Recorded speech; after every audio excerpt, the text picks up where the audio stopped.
Now the next topic which we are going to start in model number 2, that is subsidiary books.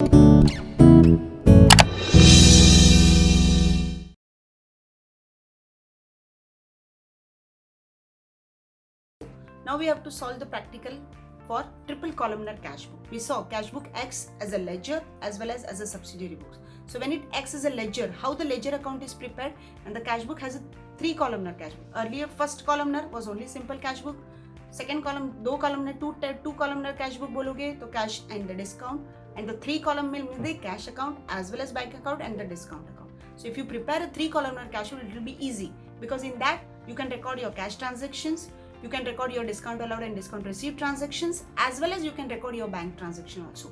So when you prepare a triple column cash book which includes cash, discount and bank account, 3 column, so there is no need to prepare a separate bank account for that. So all work for the cash transaction as well as bank transaction वो cash book में ही आपका हो जाएगा. So it's always ideal to prepare a 3 columnar cash book, or you can say third type of cash book, that is triple column cash book. You can see over here is now here the transactions have been given and you have to prepare a triple column cash book. You can see it's like a normal ledger account, or you can say as a cash book account. The first column as usual is a date.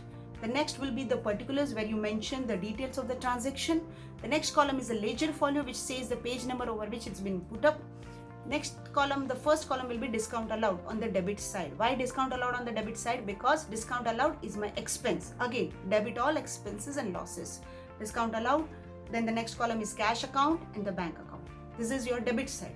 Now come to the credit side, same date, then particulars, then ledger folio.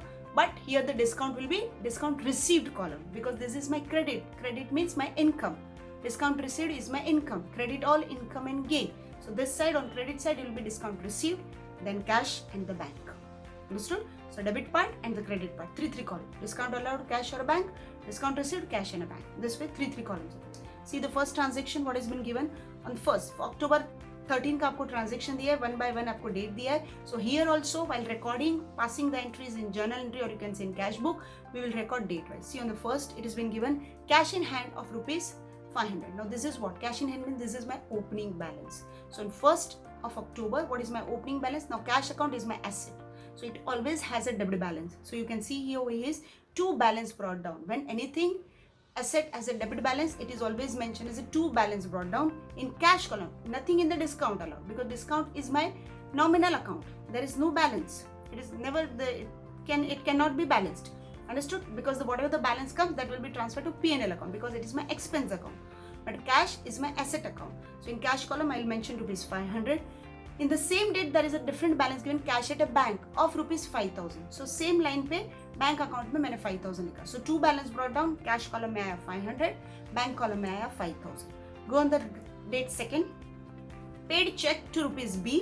Rupees 460 in full settlement of rupees 500. Now here clearly I can say कि मुझे B को कितना पे करना था 500. वो 500 का मैंने फुल सेटलमेंट कितने में किया 460 में किया. सो इट्स क्लियरली इम्प्लाइड कि मुझे यहाँ पे 500 की जगह पे मैंने 460 पे किया. That means there is a 40 rupees of discount which I have received. बरोबर है. 500 की जगह पे मैंने 460 पे किया. डेफिनेटली मैंने कुछ कम पे किया तो मुझे डिस्काउंट मिला. So that is discount. So see over here. Now मैंने cash pay किया. That means my cash has gone. So the entry will come on the credit side. See on the second date by B. किसको pay किया मैंने? B को pay किया. So by B account नीचे I'll mention as check paid and discount received. Now discount received में जितना rupees का मुझे discount received मिला है वो. So 500 की जगह पे 460 किया. That means 40 रुपीस का मेरा डिस्काउंट हो गया. So 40 रुपीस डिस्काउंट रिसीव में कैश मैंने कुछ भी पे नहीं किया तो कैश में मैंने डैश किया हुआ है and I have made the payment in cheque. So 460 का बैंक अकाउंट में आ गया. Clearly understood? Yeah. Next is cash sales on 3rd of October. There is a cash sales of rupees 2000. Now sales हुआ है, cash sales हुआ मतलब cash has come. So cash account debit simple you can mention over there. See over here cash account debit में आप देख सकते हो उधर 2 sales. What is being sold? Sales हुआ. So 2 sales cash column. अभी उसमें ना डिस्काउंट का कुछ है ना मुझे बैंक से कुछ पैसा है. जो भी पैसा है वो कैश में. सो कैश कॉलम में मैंने 2000 लिखा है. उधर लिखा 2 सेल्स. कैश कॉलम में आपको 2. Now when you prepare triple column cash book, आपको सिर्फ ध्यान वही रखना है कि डिस्काउंट वाले कॉलम में मैं क्या लिख रही हूँ, कैश वाले कॉलम में और बैंक जो भी ट्रांजेक्शन दिया है वो कैश का ट्रांजेक्शन है, बैंक का ट्रांजेक्शन है, डिस्काउंट अलाउड का है, डिस्काउंट रिसीव का है, अकॉर्डिंगली वो कॉलम में वो जाना चाहिए, नहीं तो फिर वो टैली नहीं होगा, बैलेंस प्रॉपरली नहीं होगा। तो खाली ऊपर लिखते के टाइम पे वो देखना है कि वो कैश का है तो मैं कैश कॉलम में ही लिख रही हूँ या बैंक में गलती से तो नहीं चला गया ना, दैट्स ऑल, बाकी कुछ भी नहीं है। सिर्फ सिंपल 3 कॉलमनर है तो आपका अपना टाइम बच जाता है, नहीं तो वापिस वही सेम आपको फॉर्मेट बैंक अकाउंट में बना और बैंक का ट्रांजेक्शन का, ये आपका बैंक का कैश का सब ट्रांजेक्शन एक ही साथ आ गया। Understood? So this is the main advantage of triple column cash. See next date is on 10th of October का क्या हुआ है? Now cash deposited into bank ₹3,000. Now see students, clearly understand over when I deposit cash into bank or when I withdraw cash from the bank, it is a contra entry. इसमें क्या होता है, मेरा cash account भी involve होता है और मेरा बैंक अकाउंट भी involve, because this is a transaction between my cash and my bank, उसके लिए उसको कॉन्ट्रा एंट्री बोलते हैं। अभी देखो, जैसे कि कैश डिपॉजिट किया बैंक में, मतलब बैंक में पैसा जमा किया, सो बैंक का डेबिट बैलेंस बढ़ जाएगा, और मैंने क्या डिपॉजिट किया, मेरा कैश डिपॉजिट किया, तो मेरा कैश में बैलेंस कम हो जाएगा। तो आप देख सकते हो उधर ऑन 10th of this अभी बैंक में जमा किया, so bank account debit because bank is the receiver, to cash account. तो डेबिट साइड पे देखो, बैंक अकाउंट डेबिट में मैंने क्या लिखा है, टू कैश अकाउंट, उसमें भी मैंने लिखा हुआ है कैश डिपॉजिटेड। अभी बैंक में पैसा जमा किया तो डेबिट साइड में मैं बैंक कॉलम में लिखूंगी 10,000, बिकॉज क्यों, बैंक में बैलेंस इंक्रीज हो गया उसके लिए। नाउ ऑन सेम एंट्री मुझे क्रेडिट साइड में लिखना पड़ेगा, क्यों, बिकॉज ये कॉन्ट्रा एंट्री है, कैश गया तो क्रेडिट में इफेक्ट हो जाएगा, तो क्रेडिट साइड में क्या लिखूंगी, बाय बैंक, और कैश कॉलम में because my cash has been credited, my cash has been reduced, so वो कैश कॉलम में मैंने लिखा हुआ है 10,000। सो बैंक अकाउंट में डेबिट में जाएगा 10,000, कैश अकाउंट में क्रेडिट में जाएगा 10,000, क्योंकि यहाँ से उठ के यहाँ गया हुआ है, तो इसका बैलेंस बढ़ गया तो वो डेबिट में गया, इसका बैलेंस कम हो गया तो वो क्रेडिट में हो गया, और उसको कॉन्ट्रा एंट्री करके हम लोग। सेम वे उल्टा एंट्री होता है विड्रॉवल का, कैश विड्रॉवल फ्रॉम बैंक, तो मेरे पास कैश आया तो कैश का बैलेंस बढ़ जाएगा, बैंक से विड्रॉ किया तो बैंक का बैलेंस कम हो जाएगा। Simple. Go for the next transaction, paid conveyance in cash ₹500। अभी मैंने क्या पे किया है, कैश पे किया है, मतलब डेफिनेटली क्रेडिट कैश हो जाएगा। क्या पे किया, conveyance, so conveyance account debit to cash account, so cash में क्रेडिट साइड में मैं लिखूंगी बाय कन्वेंस अकाउंट, और कैश कॉलम में जाएगा ₹500। Very simple. Next is interest received by cheque ₹400।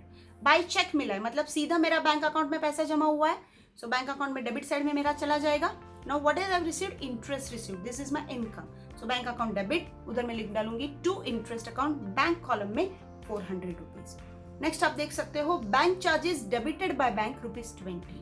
Now bank charges is my expense, automatically bank charges जो रहता है वो बैंक खुद डेबिट करती रहती है, मतलब बैंक ने डेबिट किया, मतलब मेरा बैंक में से पैसा कम हो गया उतना, सपोज कि मेरा 5,000 बैलेंस था, बैंक लोगों ने इंटरेस्ट चार्ज किया तो अभी मेरा बैलेंस ₹20 इंटरेस्ट चार्ज किया तो ₹20 से कम हो जाएगा, तो बैंक अकाउंट में क्रेडिट साइड में इफेक्ट दूंगी, and then I will write over here is by bank charges, in the bank column I will mention ₹20 because bank में से वो पैसा कम हुआ है।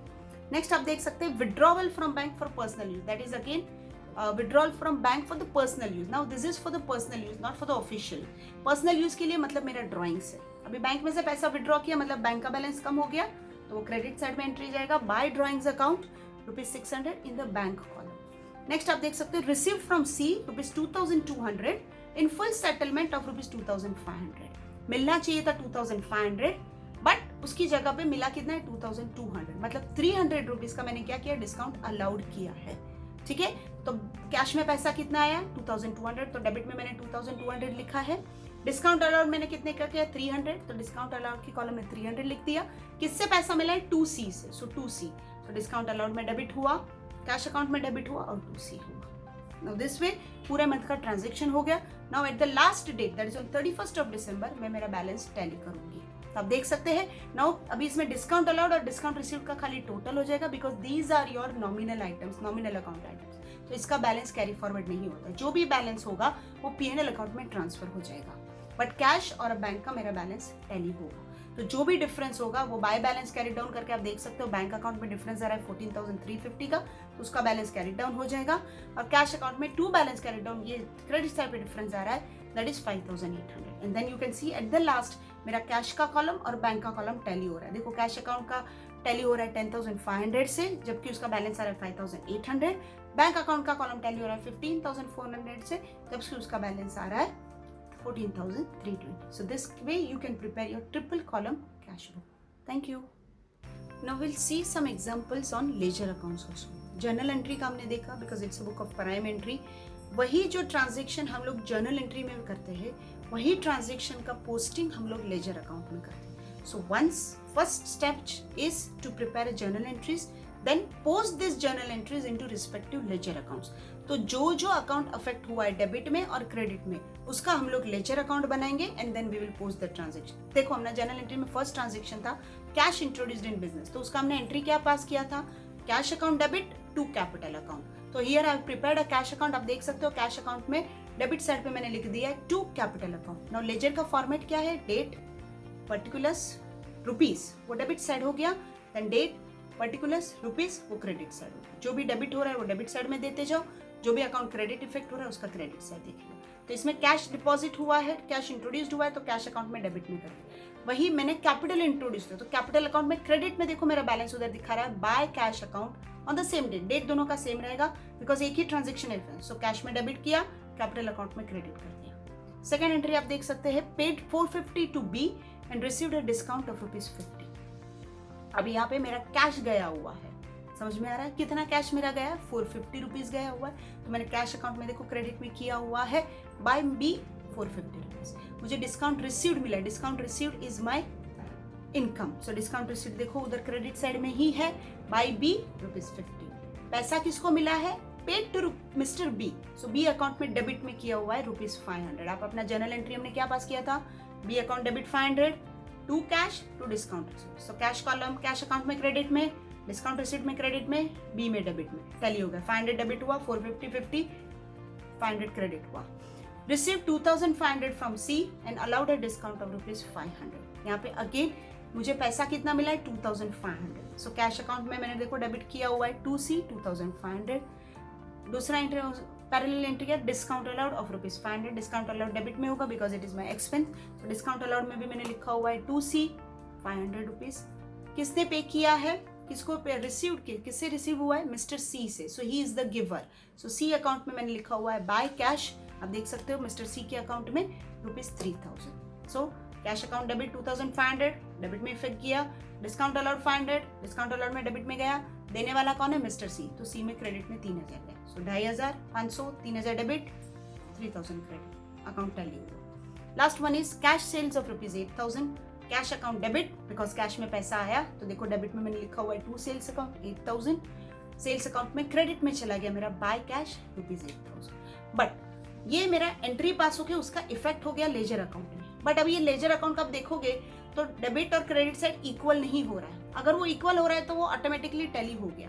But if it is not getting equal, जो जनरल सिनारियो में वही रहता है, तो उसका जो बैलेंस रहेगा, जैसे हमने ट्रिपल कॉलम कैश बुक में कैसे बैलेंस कैरी फॉरवर्ड किया बैंक अकाउंट का और कैश अकाउंट का, इसमें भी आपको वैसे ही करना पड़ेगा. कभी आप देख सकते हैं इधर कैश अकाउंट ऑटोमेटिकली टैली नहीं हो रहा है, उसका डिफरेंस आ रहा है 20,050 रुपीज का. कैसे, वो कैसे पता चला मुझे, तो डेबिट साइड का टोटल लूंगी, उसमें से क्रेडिट साइड का टोटल लेस करूंगी, whatever the difference that will be the balance. So देखो डेबिट साइड का टोटल मेरा है 20,500, उसमें से क्रेडिट में मेरा खाली 450 रुपीज लेस हुआ है. So that is the difference of ₹20,050. तो वो मेरा कैरी फॉरवर्ड हो जाएगा. Now discount received. आप बोलोगे डिस्काउंट रिसीव्ड में बैलेंस नहीं लिखा है, नहीं लिखूंगी. क्यों, because discount received is my income account, that is my nominal account. Nominal account का कभी भी बैलेंस नहीं होता, उसका जो बैलेंस रहता है वो P&L अकाउंट में ट्रांसफर हो जाता है. समझ में आ रहा है. अभी देखो डिस्काउंट रिसीव्ड मेरा है 50, वो 50 रुपीज में किधर ट्रांसफर करूंगी, P&L अकाउंट. तो उसको टैली करने के लिए मैंने उधर डेबिट साइड में लिख दिया टू P&L अकाउंट 50 रुपीज. तो अभी 50-50 से मेरा डिस्काउंट रिसीव्ड टैली हो गया. नेक्स्ट वाला है mister B account. Now mister B is my personal account. उसमें डेबिट में है 500 रुपीज, क्रेडिट में कुछ भी नहीं है. तो बाय बैलेंस कैरी डाउन करके 500 करूंगी, बैलेंस नेक्स्ट ईयर में कैरी फॉरवर्ड करूंगी और अकाउंट टैली हो जाएगा. Next is my capital account. उसमें भी आप देख रहे हो बाय कैश करके 10,000 का एंट्री है. जो भी बैलेंस है वो कैरी फॉरवर्ड होगा और वो बैलेंस शीट में लायबिलिटी साइड में जाएगा. तो आप देख सकते हैं उसमें भी मैंने लिखा हुआ है कि वो मेरा टैली 10,000 से कैपिटल अकाउंट में balance carry forward. Next is discount allowed. Now discount allowed again is a nominal account. तो वो टैली नहीं होगा, उसका बैलेंस नहीं कैरी फॉरवर्ड होगा, बट जो भी बैलेंस रहेगा वो P&L में ट्रांसफर होगा। तो बाय P&L करके मैंने 500 रुपीज ट्रांसफर किए। Next is again mister C account, that is my personal account. उसमें आप देख सकते हो by cash by discount allowed करके 3000 क्रेडिट में पड़ा है, डेबिट में कुछ भी नहीं है, तो टू बैलेंस कैरी डाउन करके आप डेबिट में इफेक्ट डाल दो और बैलेंस को कैरी फॉरवर्ड करो और अकाउंट 3000 से टैली हो जाएगा। The last one is my sales account, जो कैश टू सेल्स हुआ था, मेरा कैश सेल्स का एंट्री है, तो टू सेल्स में मेरा बाय कैश करके लिखा हुआ है 8000। नाउ कैश सेल्स जो होता है वो अपना ट्रेडिंग अकाउंट में इफेक्ट होता है, तो उसको मैं कहाँ ट्रांसफर करूंगी, टू ट्रेडिंग अकाउंट। उसका भी बैलेंस नहीं होगा बिकॉज सेल्स मतलब मेरा इनकम ही है, डायरेक्ट इनकम हो या इनडायरेक्ट इनकम। इनडायरेक्ट इनकम है तो P&L में ट्रांसफर होगा, डायरेक्ट इनकम है तो ट्रेडिंग अकाउंट में ट्रांसफर। उसके लिए मैंने कहाँ पे ट्रांसफर किया, उसको टू ट्रेडिंग अकाउंट ₹8000, और वैसे करके फिर लास्ट में मैंने बैलेंस टैली किया। So this way how you pass the journal entries. From journal entries post this transaction into ledger account and then at the last ledger account में सब transaction posting होने के बाद उसको ट्रांसफर करना रहेगा या उसका बैलेंस कैरी डाउन या बैलेंस ब्रॉट डाउन करना। अगर नॉमिनल अकाउंट है तो उसका बैलेंस P&L में ट्रांसफर होगा, उसमें भी इनडायरेक्ट इनकम है तो P&L, डायरेक्ट इनकम है तो ट्रेडिंग अकाउंट, बाकी पर्सनल अकाउंट और रियल अकाउंट है तो उसके बैलेंसेस कैरी फॉरवर्ड होंगे। In this way you can total your ledger accounts also. Understood? Thank you.